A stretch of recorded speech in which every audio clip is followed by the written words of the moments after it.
Então, nós vamos começar a nossa aula.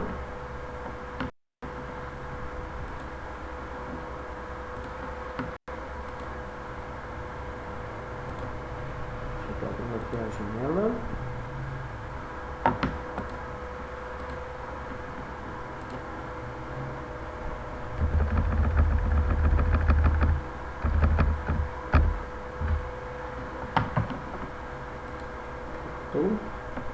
Vocês conseguem ver a janela que eu compartilhei?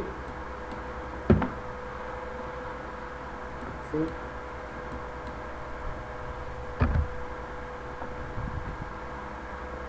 Ok. Então, pessoal, hoje nós vamos falar de radiobiologia e radioproteção. Na aula passada, devido à questão da AV2, né, a gente não pôde concluir esse conteúdo, mas hoje a gente vai concluir falando, como eu já falei para vocês, sobre radiobiologia e radioproteção. Então, o que a gente entende por radiobiologia, né? Radiobiologia é o estudo de como essas radiações, que a gente já viu na aula passada, toda a parte histórica, né? Do Röntgen, que descobriu lá o raio-x, e depois que o casal Curie descobriu a questão da radioatividade, e que existem alguns metais que, como é que eu digo, liberam essa radiação, né? Boa noite, Leonildo, seja bem-vindo. E aí, a radiobiologia, ela se dedica a estudar como é que essa radiação, principalmente a radiação ionizante, se comporta nos sistemas biológicos, certo? Nos seres vivos, ok? Lá no Canvas vai ter alguns materiais complementares para vocês sobre radiobiologia e sobre radioproteção. Mais uma vez, eu vou lembrar a vocês de que a nossa AV2 ela vai ser toda em cima de biofísica, certo? E que as fontes de pesquisa vão ser iguais àquelas que eu coloquei na avaliação parcial 2. Então, estudem os materiais complementares. Não vai ter mais tarefa para vocês fazerem, a tarefa vai ser vocês estudarem esses materiais complementares. Ok? Então, a radiobiologia tem como objeto de estudo os efeitos biológicos causados pelas radiações, né? Geralmente, esses efeitos podem variar desde lesões pequenas, médias, grandes, efeitos tardios, efeitos imediatos, tem uma série de fatores ligados à questão de malformações, à questão de a um nível químico, a um nível bioquímico, por exemplo, quebra de ligações químicas, que isso vai fazer com que substâncias se transformem em outras no nosso corpo, modificações nas bases nitrogenadas do DNA, e isso tudo a gente vai ver um pouco na aula de hoje, tá certo? A radiologia ela é subdividida em radiobiologia das radiações ionizantes e das radiações não ionizantes, que a gente vai ver o que é isso daqui a pouco. A radiação, como a gente já havia visto na aula passada, é a transmissão de energia de um sistema para o outro por meio de ondas eletromagnéticas. Pode ser calor, luz visível, som, eletricidade, raio-x, né? Raios beta, raios gama, enfim. Raios ultravioleta, ou então por meio de partículas, como os fótons, como a radiação alfa, como a radiação beta, e etc. E aí, de acordo com o efeito que a radiação produz na matéria com a qual interage, ela pode ser classificada como ionizante, como as radiações alfa e os raios-x, e as não ionizantes, como a luz e o calor. Então vamos lá. O que é uma radiação ionizante? É uma radiação que atravessa a matéria, interage com a matéria e ela deixa...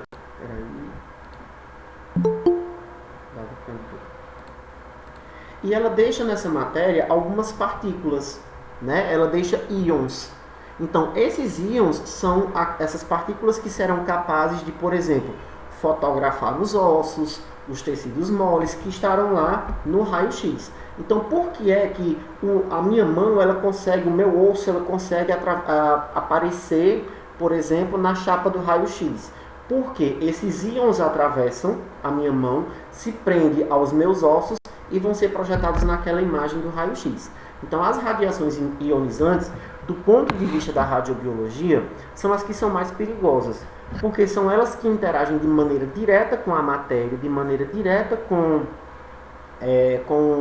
os elementos biológicos, né, sejam células, tecidos, órgãos, sistemas, enfim, certo? Já as radiações não ionizantes, elas apenas agitam a matéria. Como assim, professor? Agitam a matéria?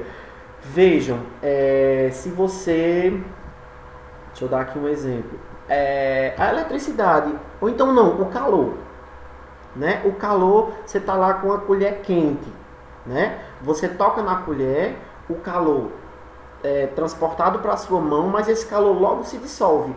Ele apenas agita as moléculas da matéria com a qual ele tem contato. Ele não permanece, o calor não permanece, o calor, a luz, o som, são ondas não ionizantes, né? São radiações não ionizantes, que não permanecem na matéria.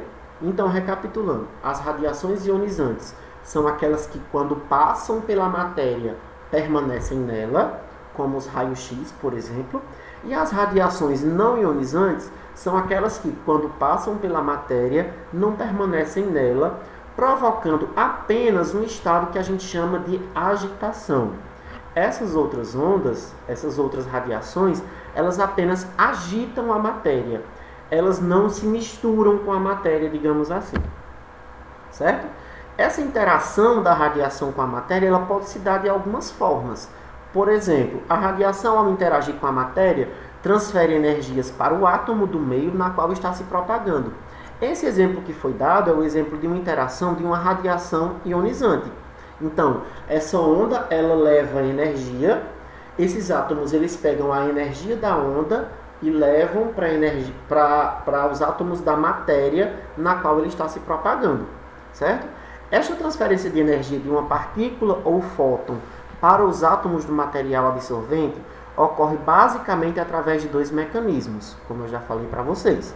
Ionização, no caso das radiações ionizantes, e a excitação, no caso das radiações não ionizantes. Qual é a diferença? Uma radiação ionizante, os átomos vão permanecer naquela matéria, certo? Eles vão passar pela minha mão e vão ficar aqui. Essa radiação vai permanecer aqui.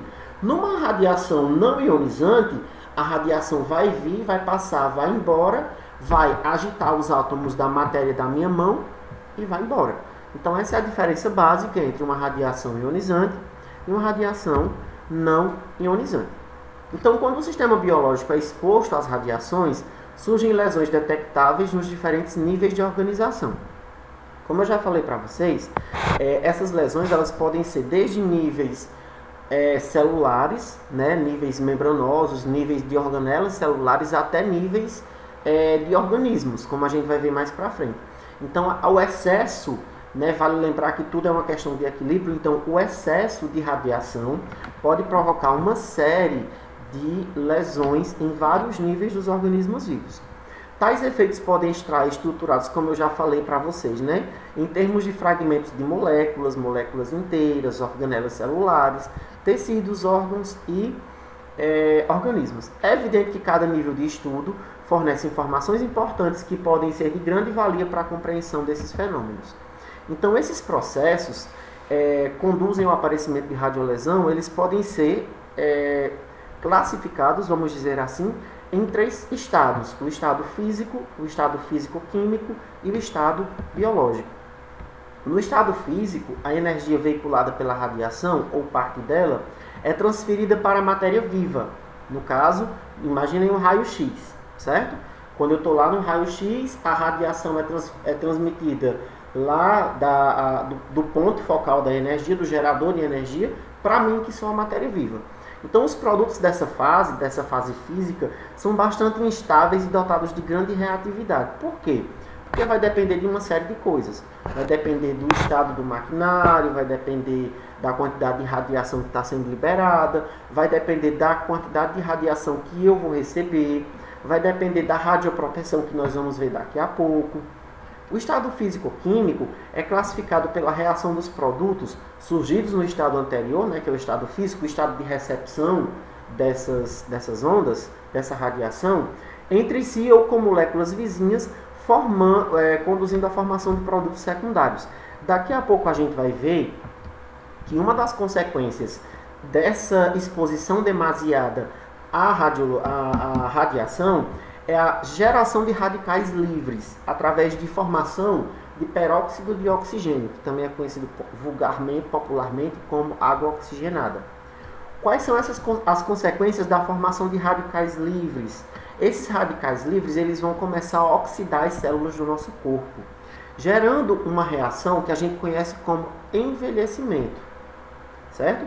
Então, uma das coisas que faz com que a gente envelheça é a questão da oxidação das nossas células, é a questão da liberação de radicais livres, que eu já tinha até falado para vocês lá na cadeia respiratória. Não sei se vocês ainda lembram, que eu falava para vocês que existe a formação de radicais livres e que para que essa liberação seja diminuída, a gente precisa, dentre outras coisas, nos alimentar de alimentos que a gente chama de antioxidantes, né? Os alimentos de cor laranja, laranja avermelhado, ok? Mas aí já é um outro departamento. No estágio biológico, as reações químicas resultantes da fase anterior podem afetar processos biológicos, alterando certas funções e bloqueando outras. Esse estágio é extremamente dependente de condições metabólicas. As durações desses estágios são variáveis. O estágio físico é muito rápido e a ordem décimo de psicossegundo, o estágio físico-químico ainda é rápido e o biológico tem duração que varia de segundos a anos. Então, vamos lá. Como os radioprodutos agem nas células, né? Os radicais livres, como eu já falei para vocês, devido à sua reatividade, sofrem combinação no mesmo local em que são formados. No entanto, o peróxido de hidrogênio, que é a água oxigenada, pode difundir-se e alcançar grandes distâncias. As moléculas dessa substância, o peróxido de hidrogênio, são potentes oxidantes, que é o que eu acabei de falar para vocês, e reagem fortemente com os grupamentos sulfidrilas, que existem em muitas proteínas e enzimas, gerando uma reação que a gente chama de oxidação, como eu acabei de falar para vocês. Então, a radiação ela atua dentre outros locais no DNA da célula. Tanto que quando a gente estiver falando de radioproteção, daqui a pouco, a gente vai ver, por exemplo, a questão das gestantes que se expõem constantemente à radiação, por exemplo. Então, há alguns estudos que dizem que dentre as malformações ou dentre as anomalias que são possíveis de acontecerem dentro do período de gravidez, ali até o 4º mês, uma delas é a síndrome de Down causada pela exposição excessiva à radiação que modifica o par de cromossomos 23, fazendo com que ao invés de um par tenha 3 e gere uma anomalia que a gente chama de trissomia do 21, desculpem. Trissomia do cromossomo 21 ou síndrome de Down, certo? Então, existe essa possibilidade de o excesso de radiação modificar a estrutura do nosso DNA, gerando essas malformações, não só em gestantes, mas também em quaisquer outras pessoas ou seres vivos, se forem demasiadamente expostos à radiação. As alterações produzidas pelas radiações sobre DNA e RNA, ou sobre moléculas que controlam essa síntese proteica, produzem efeitos mais graves do que aqueles que ocorrem em enzimas. E essas radiolesões podem ocorrer tanto pelo efeito direto quanto pelo efeito indireto das radiações. Então, quando há lesão do DNA, também podem ser alterados os mecanismos que controlam a divisão celular, facilitando a formação de tumores, geralmente cancerosos. Então, existem alguns cânceres, principalmente em profissionais da radiologia, que estão diretamente ligados a essa questão do excesso de exposição à radiação, como a gente vai ver também daqui a pouco na radioproteção, certo? Então, essa modificação a nível celular, ela vai se dar porque, por exemplo, a gente precisa entender que um câncer, uma lesão cancerosa, ela é um amontoado de células que se dividiu de maneira errada, né? Que tem uma taxa mitótica. Vocês já estudaram mitose e meiose na biologia celular? Me digam aí. Já estudaram? Pronto. Então vocês já estudaram prófase, metáfase, anáfase, telófase, né? Prófase 1 e 2, metáfase 1, zigóteno, paquíteno, aqueles aqueles palavreados todos, né? Então, uma lesão cancerosa, foi em genética, enfim, que seja. Então, essa lesão cancerosa nada mais é do que um aumento da taxa mitótica, né? Um aumento exagerado nessa taxa de divisão celular, que essas células elas vão se aglomerar em um tumor, ok? E em alguns casos, em alguns profissionais que estão ligados à área da radiologia, esses tumores, esses cânceres são causados pelo excesso de exposição à radiação, ok? Os efeitos somáticos da radiação, que podem ser imediatos ou podem ser tardios, né? Os efeitos imediatos são aqueles que, quando ocorrem nos primeiros 2 meses de exposição ao excesso de radiação. Já os efeitos tardios, né, como efeito imediato, nós temos aqui a síndrome aguda da radiação, e isso acontece quando a dose absorvida é muito grande, da ordem de centenas ou milhares de rads. Rads é a medida que a gente usa para aferir, para medir a questão da quantidade de radiação. O paciente pode apresentar uma série de sintomas. Tem alguém entrando. Professor, teve o caso o maior caso de radiação no Brasil, que foi do Césio, né? Isso. Césio, 137, em Goiás. A gente até falou nele semana passada, se não me engano, porque uma série de pessoas tiveram câncer. Então, só para vocês terem noção, tanto em locais como Chernobyl, quanto em Hiroshima e Nagasaki, mesmo os acidentes nucleares tendo acontecido há décadas atrás, ainda hoje as pessoas nascem com alguns tipos de malformação. Claro que... Certo, Mila, diga a ele que tente entrar de novo, por favor, porque até agora ele não apareceu aqui para eu aceitar, tá bom? Então, desde aquela época que o DNA das pessoas foi sendo modificado pelo excesso de radiação, né, pelo excesso desses produtos radioativos. E entre os efeitos tardios da radiação, a gente ressalta a carcinogênese, que é a possível criação, a possível origem de tumores cancerosos, né, cancerígenos. O envelhecimento precoce, como eu já falei para vocês, devido à alta liberação de radicais livres, mais precisamente da água oxigenada, que para nós seres humanos é um elemento extremamente tóxico se estiver dentro da nossa corrente sanguínea, ok? Os seres vivos estão permanentemente submetidos, à radiação que provém de fontes naturais, terrestres e do espaço, no caso do Sol. E são denominadas radiação de fundo, ou background, e cujos efeitos deletérios, ou seja, efeitos que prejudicam, efeitos que morrem, a longo prazo, ainda não se conhece e estudos adequados ainda se faz necessário. Então, para resumir a história toda e esse assunto da radiobiologia, a radiobiologia ela se dedica a estudar como se dá a interação entre a radiação e os organismos vivos, ok? Então, a radiobiologia ela vai estudar mais precisamente como se dá essa interação de maneira, como é que eu quero dizer?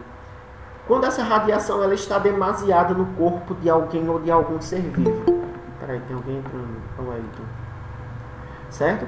Então, a radiobiologia ela tem essa função de fazer essa análise. Professor, a radiologia é uma coisa ruim? Não, é uma coisa muito boa, como nós vimos na aula passada.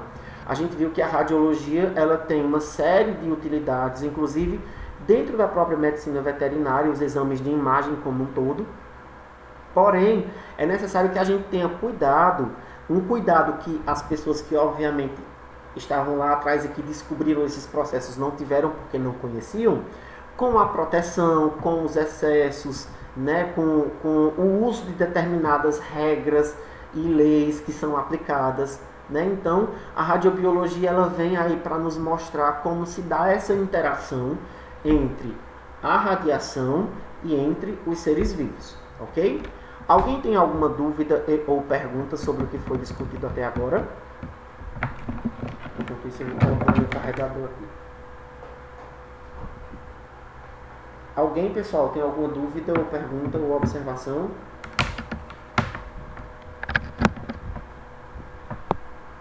Não? Ok.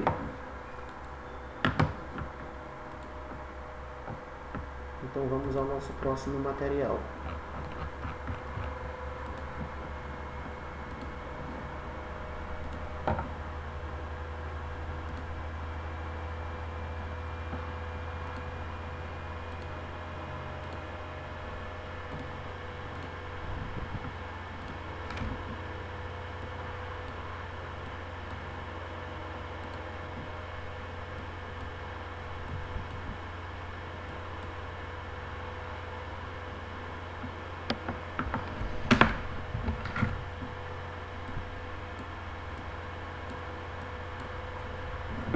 Então vamos lá.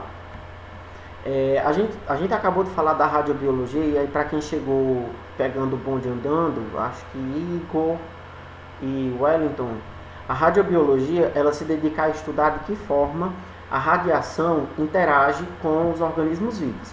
E geralmente ela se dedica ao estudo de como o excesso dessa radiação interage com esses seres vivos. E aí interage de uma série de maneiras ruins, gerando desde lesões pequenas, médias, grandes, simples, graves, produzindo efeitos de curto, médio e longo prazo.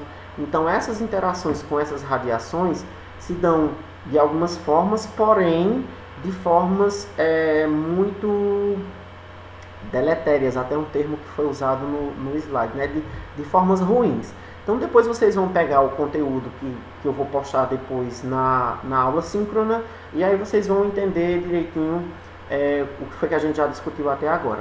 Então a gente vai falar agora de radioproteção, que nada mais é do que as formas que, principalmente os profissionais da radiologia, os profissionais que trabalham com exames de imagem, precisam ter para se proteger e para proteger os pacientes que são evidentemente expostos à radiação quando vão fazer algum tipo de exame de imagem, né? Então, o termo radioproteção é universalmente usado para definir a proteção contra a radiação ionizante. Vale lembrar que a radiação ionizante é aquela que, quando se incide sobre a matéria, ela permanece na matéria, ela interage com a matéria e ela fica lá. Ela não passa direto, ela não apenas agita a matéria, como a radiação não ionizante. Ela permanece na matéria. Então, o objetivo da radioproteção é prevenir ou reduzir ao máximo os danos causados pela radiação, sem limitar seus benefícios, que nós já falamos deles, na aplicação na medicina diagnóstica. Então, aqui a gente tem um pouco da história, e a gente já falou um pouco dessa questão histórica, porque lá no passado não existia essa preocupação com a proteção, porque eles não conheciam a radiação, eles não conheciam a radioatividade, até que Marie Curie propôs esse termo, né, e o casal Curie depois veio provar por A mais B que esse termo existe. Então muitas pessoas naquela época morreram, muitas vezes vítimas de câncer, né, sem saber que elas foram vítimas, na verdade, dessa exposição excessiva à radiação. Então, gradualmente os cientistas foram produzindo peças, geralmente sua base de produção é o chumbo, porque foi descoberto depois que o chumbo barra a radioatividade, né? Então, gradualmente, os cientistas foram produzindo essas peças, e hoje nós temos uma série de cuidados, vamos dizer assim, que a gente tem quando se vai fazer um exame de imagem, certo? Como eu já falei para vocês lá no slide anterior, lá na radiobiologia, essa estrutura celular ela pode ser até mesmo modificada, o nosso DNA pode ser até mesmo modificado pelo efeito do excesso de exposição à radiação, né? Como a gente pôde ver no slide anterior. Então, se vocês já viram, acredito que ou em genética ou em biologia molecular, que o nosso DNA ele é uma dupla hélice, né? E ele é formado basicamente por 4 bases nitrogenadas: timina, citosina, adenina e guanina, que vão se combinar das mais diferentes formas para formar o nosso código genético. Então, essa radiação, dentre outras coisas, ela pode modificar a estrutura da combinação dessas bases nitrogenadas, provocando o que a gente chama de malformação ou de anomalias, como a gente já viu na aula passada. Então aqui nós temos mais ou menos um mapa, né, de sensibilidade à radiação no caso do corpo dos seres humanos e acredito eu que dos mamíferos, pelo menos os terrestres, né? Então nós temos que essa parte muito sensível seria a parte inferior do sistema digestório, que a gente pega ali o intestino grosso e o delgado. A parte sensível seriam os ossos e o pulmão, e a parte pouco sensível, que teria um pouco mais de tolerância à radiação, seria a parte superior do sistema digestório, que aí nós teríamos o fígado, o estômago e o iniciozinho do intestino e também o cérebro, né? E aí nós temos as células tumorais são radiosensíveis, né? Nós temos aí esse desenho que mostra mais ou menos isso. Em que áreas do nosso corpo é mais provável que nós tenhamos algum excesso de alguma célula tumoral, né, graças à exposição excessiva à radiação. Então, os efeitos a longo prazo, como nós podemos ver, né, podem ser observados quando os indivíduos são expostos a doses baixas por um longo tempo, manifestando-se por anos mais tarde. Eu não sei se vocês sabem, mas, por exemplo, existe uma diferença na questão laboral, na questão de trabalho, do pessoal que trabalha com radiologia. Eles não trabalham para se aposentar a mesma quantidade de anos de outras profissões. Por quê? Porque eles trabalham diretamente com exposição à radiologia, à radiação, desculpa. E aí, o que é que acontece? Eles não podem trabalhar todos os dias e eles não podem trabalhar a mesma quantidade de anos de um professor, por exemplo, porque o trabalho deles é um trabalho de alto risco. Então, a cada dia que eles se expõem a essa quantidade de radiação, mesmo tendo todas as proteções que a gente vai ver, mesmo assim, eles ainda colocam a vida em risco e tem uma série de protocolos que eles precisam seguir para que a carreira deles seja uma carreira que não traga nenhum malefício para a vida deles, nem para a vida dos pacientes, nem para a vida dos familiares. Os efeitos de curto prazo estão geralmente associados a altas doses de radiação. Esse SV eu tenho até pesquisado, é uma medida chamada Savert, eu não lembro o nome, mas é uma medida também que serve para aferir a quantidade de radiação no corpo, recebida por grandes áreas do corpo em um curto período de tempo. Dependendo da dose, pode ser provocada a chamada síndrome aguda da radiação, como a gente já viu, que pode provocar, dentre outras coisas, náuseas, vômitos, prostração, perda de apetite, hemorragias e etc. Então aqui nós temos alguns dos possíveis efeitos do excesso, dos efeitos biológicos no caso, do excesso de exposição à radiação, né? A gente tem os efeitos nos pulmões, na mama, nos ossos, na pele e a nível celular, né? Nós temos efeitos... Nós temos efeitos que são vistos diretamente na pele dos indivíduos, né? Tanto nos membros superiores quanto nos membros inferiores. Nós temos aí um efeito bem complicado na pele também, de 18 a 21 meses de exposição após uma alta dose de radiação.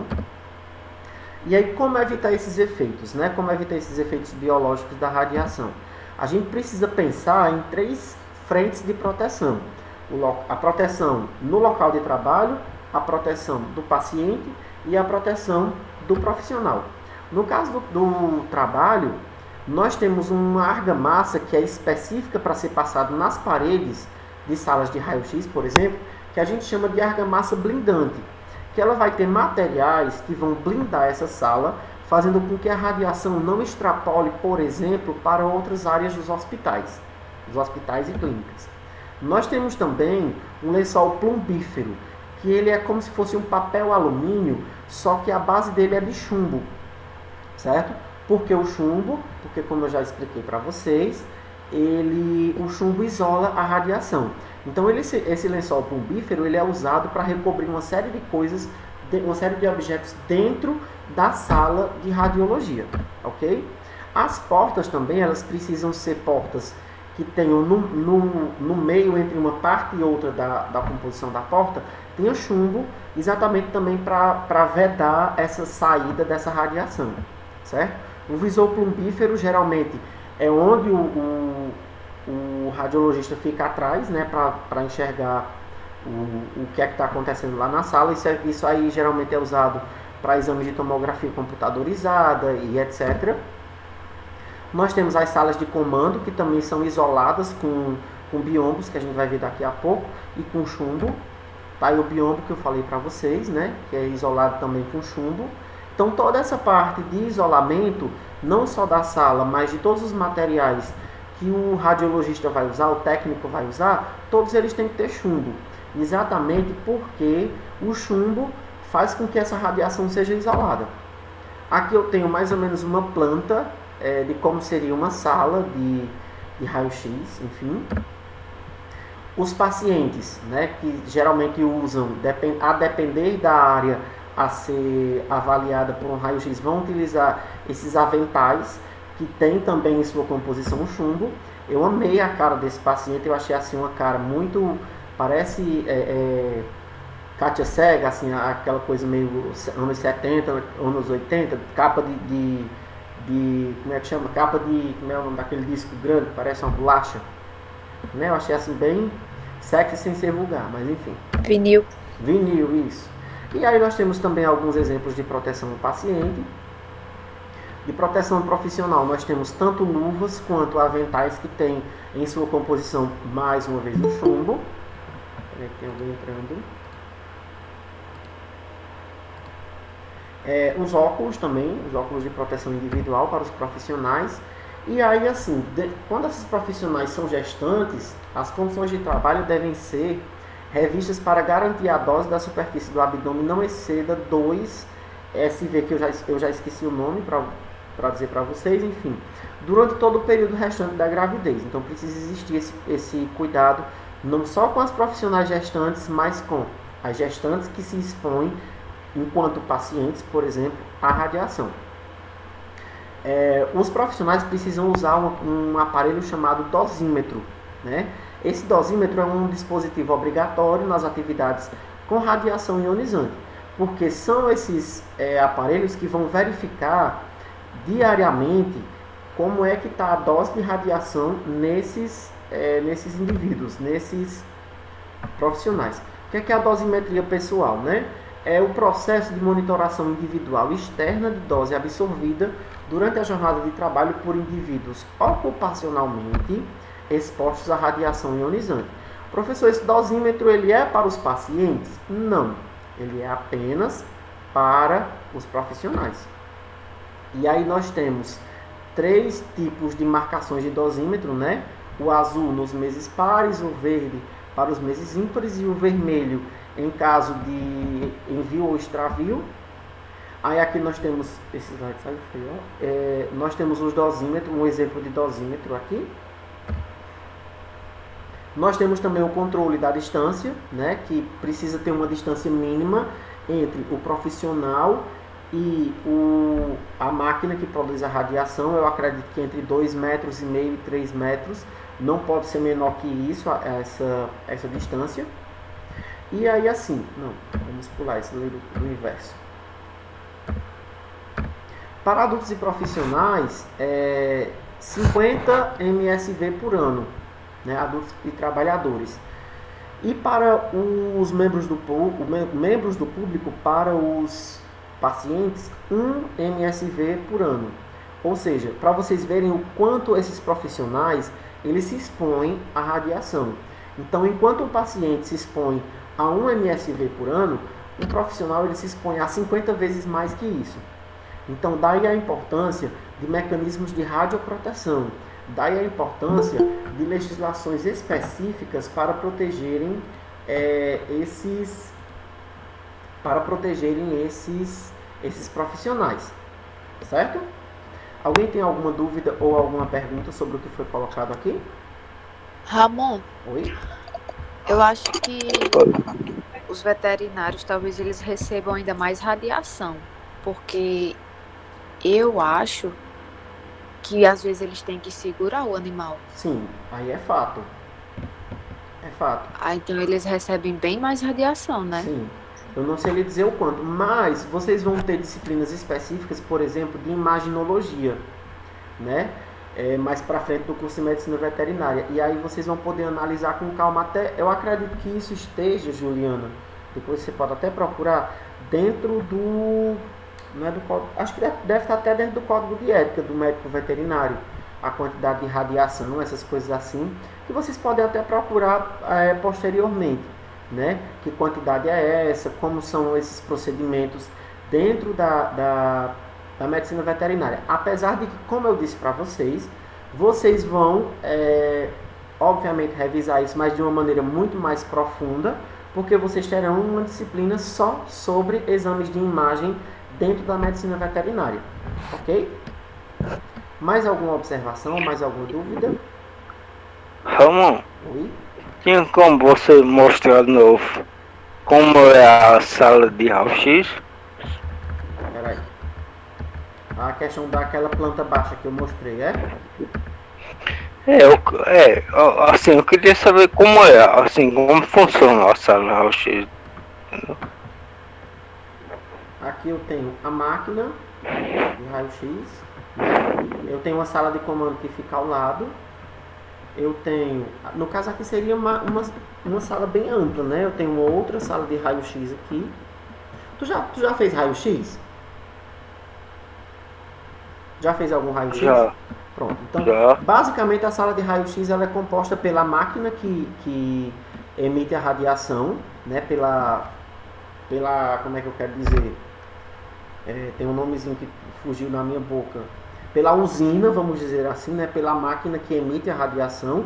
Eu tenho a maca, que a pessoa vai ficar deitada, ou então eu tenho, agora já tem os mais modernos, que você vai fazer raio-x aqui do pulmão, você fica em pé com o seu tórax encostado na parede. Eu tenho a sala de revelação e eu tenho o biombo, que é esse aqui, ó. O biombo, que é onde o técnico em radiologia fica atrás. E depois eu vou ter, pode ser dentro da mesma sala, no caso aqui eu tenho sala de revelação, cadê? Aqui. No caso eu vou ter dentro da mesma sala a sala de revelação, e essa sala de revelação ela pode ser fora dessa sala também. Nesse caso aqui eu vou ter tanto a sala de comando quanto a sala de revelação na mesma sala. Tem alguma diferença nas paredes da sala? As paredes aqui eu mostrei para vocês, ó. As paredes elas são recobertas com essa argamassa blindante, certo? Dentre outras coisas, existe um pouco de chumbo dentro dessa argamassa que é exatamente para blindar toda essa parede, todas essas paredes, certo? Para que a radiação não saia, não extrapole as paredes da sala, ok? Mais alguma dúvida ou pergunta? Ok. Eu acho que eu passei batido na informação. Eu não entendi essa radiação porque tem a ionizante e tem a de excitação, é assim? E a não ionizante. É a mesma dessa de excitação ou não? É a mesma dessa, só que a gente chama não ionizante. Aí é? É. Aí essa não ionizante ocorre aonde? Ela ocorre em ondas eletromagnéticas ou em radiações, por exemplo, como calor. Como calor, como eletricidade, como o som. Elas excitam as moléculas atômicas da matéria, mas elas não interagem diretamente com elas. Elas excitam e vão embora. Certo? A radiação ionizante, ela entra e fica e se gruda nesses átomos, nessas moléculas. Por isso que elas são tão perigosas. Certo? Porque elas levam um tempo para que o corpo faça todo o processo de absorção, faça todo o processo de proteção e faça todo o processo de eliminação dessa radiação, certo? Então, por isso que elas são tão perigosas se a pessoa se expuser durante muito tempo, durante sucessivas vezes, a essas ondas radioativas, ok? Ok. Mais alguma dúvida ou pergunta?